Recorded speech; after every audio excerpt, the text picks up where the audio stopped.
आज हम देखने वाले हैं भारतीय राजनीति के एक बहुत ही महत्वपूर्ण टॉपिक संविधान के प्रमुख अनुच्छेद पर। ये विषय सभी प्रकार की परीक्षाओं के लिए आप जानते हैं बहुत ही जरूरी है। जी बिल्कुल, ये अनुच्छेद ही हमारे संविधान की नींव है। तो चलिए ज्यादा समय न लेते हुए सीधे सवालों पर आते हैं। पहला सवाल है, संविधान सभा द्वारा अंतिम रूप से पारित संविधान में कुल कितने अनुच्छेद तथा अनुसूचियां हैं? आपके ऑप्शन हैं 378 अनुच्छेद 7 अनुसूचियां, 390 अनुच्छेद 7 अनुसूचियां, 395 अनुच्छेद 8 अनुसूचियां या फिर 398 अनुच्छेद 8 अनुसूचियां। तो इसका सही उत्तर है 395 अनुच्छेद और 8 अनुसूचियां। 395 अनुच्छेद 8 अनुसूचियां, ठीक है जी। ये भारतीय संविधान का मूल प्रारूप था, जिसे 26 नवंबर 1949 को अपनाया गया था।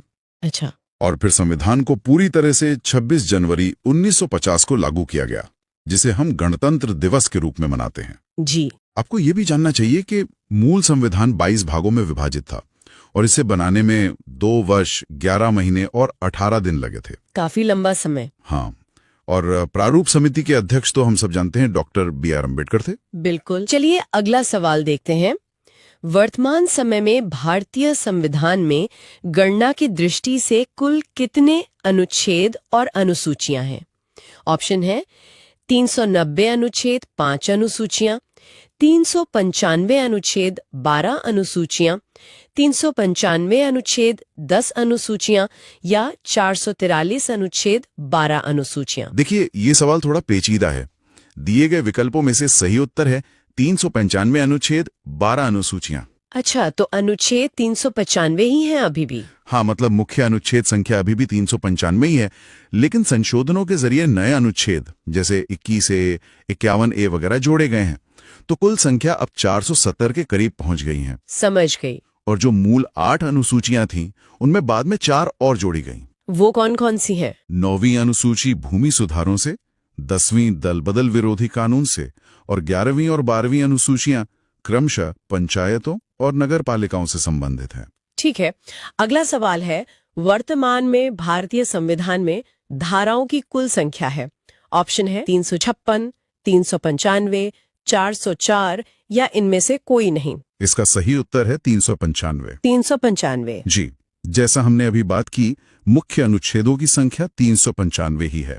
और एक जरूरी बात, संविधान में धारा शब्द का प्रयोग नहीं होता, अनुच्छेद या आर्टिकल का प्रयोग होता है। अच्छा, ये एक बहुत जरूरी जानकारी है। जी, धारा शब्द का प्रयोग आमतौर पर भारतीय दंड संहिता मतलब IPC जैसे कानूनों में होता है। ठीक है, अब आते हैं अगले खंड पर।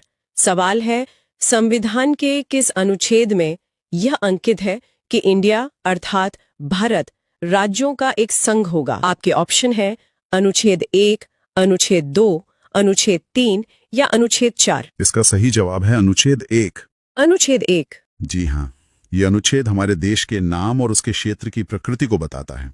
और इसमें जो राज्यों का संघ लिखा है, उसका मतलब है कि भारतीय संघ राज्यों के बीच किसी समझौते का परिणाम नहीं है। मतलब कोई राज्य इससे अलग नहीं हो सकता। बिल्कुल, किसी भी राज्य को संघ से अलग होने का अधिकार नहीं है।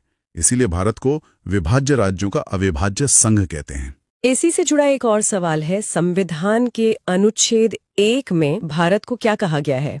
ऑप्शन है परिसंघ, महासंघ, परिसंघ प्रबल एकात्मक आधार के साथ या राज्यों का संघ।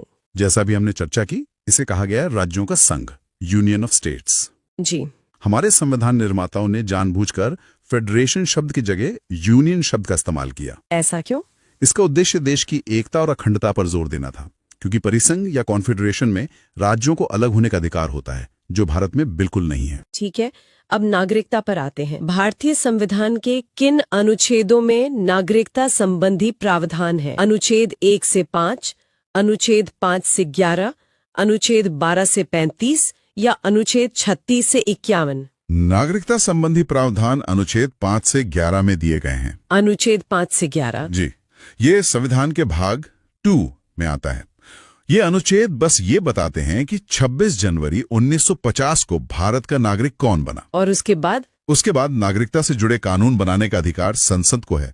और इसी अधिकार का प्रयोग करके संसद ने नागरिकता अधिनियम 1955 पारित किया था। बहुत बढ़िया। अब हम संविधान के सबसे महत्वपूर्ण हिस्सों में से एक मौलिक अधिकारों की बात करेंगे। तो सवाल है, किन अनुच्छेदों द्वारा भारतीय संविधान नागरिकों को मूल अधिकार निश्चितता प्रदान करता है? ऑप्शन है अनुच्छेद 12 से 35 तक द्वारा, अनुच्छेद 12 से 30 तक द्वारा, अनुच्छेद 15 से 35 तक द्वारा या अनुच्छेद 14 से 32 तक द्वारा। इसका सही उत्तर है अनुच्छेद 12 से 35 तक द्वारा। ये संविधान के भाग 3 में है, जिसे भारत का मैग्ना कार्टा भी कहा जाता है। पहले 7 मौलिक अधिकार थे, लेकिन संपत्ति के अधिकार को हटा दिया गया, तो अब 6 हैं। अच्छा। हाँ, जैसे समानता, स्वतंत्रता, शोषण के विरुद्ध अधिकार और भी कई। इसी से जुड़ा अगला सवाल, हाँ। नौकरियों तथा शैक्षणिक संस्थाओं में समाज के कमजोर वर्ग के लिए आरक्षण उपलब्ध कराने के लिए केंद्र सरकार को संविधान का कौन सा अनुच्छेद अधिकार प्रदान करता है? अनुच्छेद 14, अनुच्छेद 16, अनुच्छेद 17 या अनुच्छेद 23? ये अधिकार अनुच्छेद 16 प्रदान करता है। अनुच्छेद 16। जी, वैसे तो अनुच्छेद 16 सार्वजनिक रोजगार में अवसर की समानता की बात करता है, लेकिन इसका खंड 4 राज्य को पिछड़े वर्गों के लिए पदों के आरक्षण का प्रावधान करने की अनुमति देता है, ताकि सबको बराबर मौका मिले। बिल्कुल।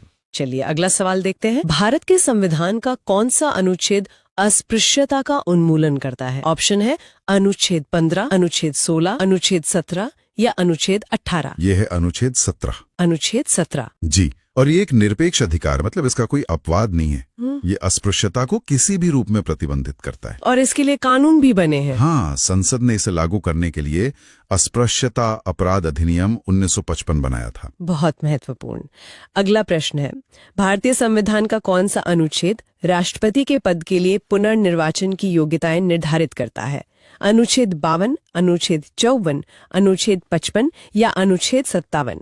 इसका सही जवाब है अनुच्छेद 57। अनुच्छेद 57। जी, ये अनुच्छेद कहता है कि एक व्यक्ति जो राष्ट्रपति है या रह चुका है, वो इस पद के लिए फिर से चुनाव लड़ सकता है, और हमारे संविधान में इस पर कोई सीमा नहीं है कि कोई कितनी बार राष्ट्रपति बन सकता है। अच्छा, ये दिलचस्प है। जी, जबकि अनुच्छेद 52 कहता है कि भारत का एक राष्ट्रपति होगा, और 54 राष्ट्रपति के चुनाव से संबंधित है। ठीक है, अब वह सवाल है, किस अनुच्छेद के अंतर्गत भाषण और अभिव्यक्ति की स्वतंत्रता के अधिकार की गारंटी दी गई है? ऑप्शन है अनुच्छेद 19, अनुच्छेद 20, अनुच्छेद 21 या अनुच्छेद 22? यह गारंटी अनुच्छेद 19 के तहत दी गई है। अनुच्छेद 19। हाँ, अनुच्छेद 19(1)(a) में भाषण और अभिव्यक्ति की स्वतंत्रता का उल्लेख है, और इसी में प्रेस की स्वतंत्रता और सूचना का अधिकार भी शामिल माना जाता है। लेकिन इस पर कुछ प्रतिबंध भी है ना? बिल्कुल, ये अधिकार निरपेक्ष नहीं है। देश की सुरक्षा, सार्वजनिक व्यवस्था, मानहानि आदि के आधार पर इस पर उचित प्रतिबंध लगाए जा सकते हैं। तो इसी से जुड़ा अगला सवाल है, भारतीय संविधान के किस अनुच्छेद में प्रेस की स्वतंत्रता दी गई है? अनुच्छेद 14, अनुच्छेद 25, अनुच्छेद 21(a) या अनुच्छेद 19(i)? जैसा अभी हमने बात की, सही उत्तर है अनुच्छेद 19(i) या 19(1)(a). ठीक है। संविधान में प्रेस की स्वतंत्रता शब्द का अलग से उल्लेख नहीं है। सुप्रीम कोर्ट ने माना है कि यह भाषण और अभिव्यक्ति की स्वतंत्रता के अधिकार में ही शामिल है। समझ गए। अगला प्रश्न, मौलिक अधिकार के अंतर्गत कौन सा अनुच्छेद बच्चों के शोषण से संबंधित है? अनुच्छेद 17, अनुच्छेद 19, अनुच्छेद 23 या अनुच्छेद 24? बच्चों के शोषण से संबंधित अनुच्छेद है अनुच्छेद 24। अनुच्छेद 24? जी, ये अनुच्छेद 14 वर्ष से कम आयु के बच्चों को कारखानों, खानों या अन्य खतरनाक कामों में लगाने पर रोक लगाता है। और अनुच्छेद 23? अनुच्छेद 23 मानव तस्करी और जबरन श्रम पर रोक लगाता है, जिसमें बच्चे और वयस्क दोनों शामिल हैं। तो 24 खास तौर पर बच्चों के लिए है। ठीक है, अब अल्पसंख्यकों के अधिकारों पर आते हैं। भारतीय संविधान के किस अनुच्छेद में अल्पसंख्यकों के हितों के संरक्षण की व्यवस्था है? अनुच्छेद 32, अनुच्छेद 29, अनुच्छेद 19 या अनुच्छेद 14? यह व्यवस्था अनुच्छेद 29 में है। अनुच्छेद 29? जी, ये अनुच्छेद भारत के किसी भी हिस्से में रहने वाले नागरिकों के किसी भी वर्ग को अपनी भाषा, लिपि या संस्कृति को बचाने का अधिकार देता है। और अनुच्छेद 30 भी इसी से जुड़ा है? बिल्कुल, अनुच्छेद 30 अल्पसंख्यकों को अपनी पसंद के शैक्षणिक संस्थानों की स्थापना और प्रशासन का अधिकार देता है। ठीक है, अब एक बहुत ही जरूरी सवाल, कौन से अनुच्छेद के अंतर्गत भारत का सर्वोच्च न्यायालय नागरिकों के मौलिक अधिकारों की रक्षा करता है? अनुच्छेद 74, अनुच्छेद 61, अनुच्छेद 54 या अनुच्छेद 32? इसका सही उत्तर है अनुच्छेद 32। अनुच्छेद 32। जी, और डॉक्टर अंबेडकर ने इस अनुच्छेद को संविधान की आत्मा और हृदय कहा था। ऐसा क्यों? क्योंकि यह नागरिकों को अपने मौलिक अधिकारों के हनन पर सीधे सर्वोच्च न्यायालय जाने का अधिकार देता है। इसके बिना बाकी अधिकार शायद उतने प्रभावी नहीं होते। ठीक है, अब हम अगले खंड पर चलते हैं, राज्य के नीति निर्देशक तत्व और मौलिक कर्तव्य। सवाल है, भारतीय संविधान के किन अनुच्छेदों में राज्य के नीति निर्देशक तत्वों का उल्लेख है? अनुच्छेद 33-46, अनुच्छेद 34-48, अनुच्छेद 36-51 या अनुच्छेद 37-52? इनका उल्लेख अनुच्छेद 36-51 में है। 36 से 51। जी, ये संविधान के भाग 4 में आते हैं और आयरलैंड के संविधान से प्रेरित हैं।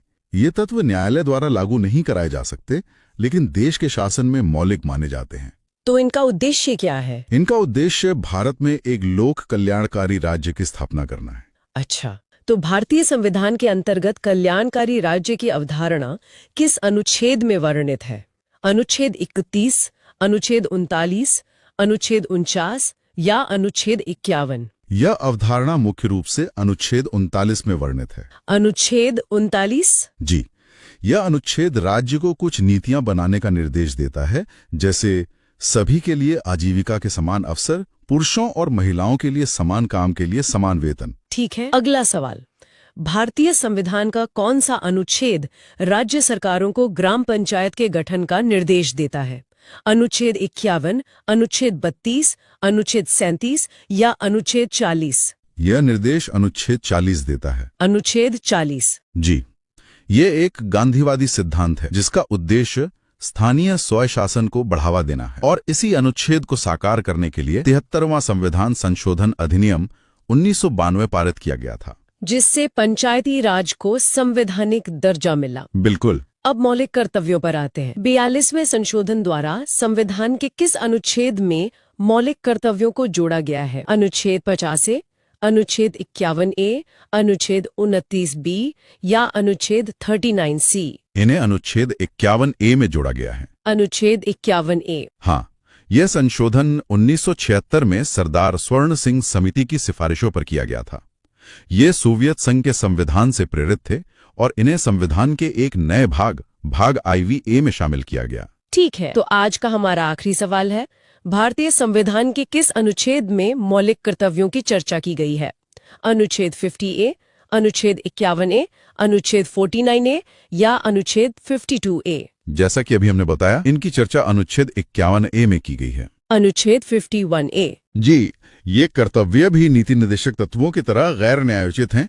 ये नागरिकों को उनके अधिकारों के साथ साथ उनके दायित्वों के भी याद दिलाते हैं। तो शुरुआत में 10 कर्तव्य थे? हाँ, शुरुआत में 10 थे। फिर 2002 में 86वें संशोधन द्वारा 11वां मौलिक कर्तव्य जोड़ा गया, जो 6 से 14 वर्ष के बच्चों को शिक्षा के अवसर प्रदान करने से संबंधित है। आज की चर्चा समाप्त करने से पहले मैं श्रोताओं के लिए एक सवाल छोड़ना चाहूंगा। जी जरूर। भारतीय संविधान के किस अनुच्छेद को संवैधानिक उपचारों का अधिकार कहा जाता है और किसने इसे संविधान की आत्मा और हृदय कहा था? अपना उत्तर कमेंट में जरूर बताएं। तो आज हमने देखा संविधान के प्रमुख अनुच्छेद से जुड़े सभी महत्वपूर्ण प्रश्न। अगर ये जानकारी अच्छी लगी हो तो इसे लाइक करें, शेयर करें और चैनल को सब्सक्राइब कर लें। आज के लिए इतना ही। बहुत जल्द मिलते हैं अगले विषय के साथ। नमस्कार।